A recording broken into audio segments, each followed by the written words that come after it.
আসসালামু আলাইকুম। আসসালামু আলাইকুম। আচ্ছা, ও আমি তো চিনলাম না। কেমন আছেন? ও, আছি বালা বুড়া। কোথায় যাচ্ছেন আপনি? যাই তো জেলাই বলছি। কেন? যাই আর পরে কই যাবেন?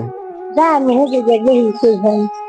কাম করছি, কাম করছি। কাজ কাম করেন? আপনার বাসা কোথায়? এই দেখুন, ফোন করে বাড়ি গেল। বাড়িঘর নাই? আপনার বড় ছেলে পেলে নাই? ও টাকা থাকা বিদেশ তো যায় না। আচ্ছা, আপনার ছেলেরা কি আপনারা দেখে না? না এখন তো রোজা মাস চলে যাচ্ছে, বাজার করছেন? না, কিছু বেশি না। তাহলে কেমনে? এমনি এমনি খান। আপনি তো অনেক বয়স হয়েছে, এখন তো বাসায় টাকার কথা। বাসা থাকলে হয় না তো, বস থাকলে খুঁজবো। তাহলে করে দিবি ভালো লাগে।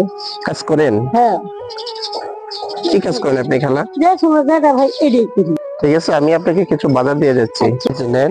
হ্যাঁ, আচ্ছা। ঠিক আছে, ভালো দেখেন, পরে আবার দেখা হবে। হ্যাঁ।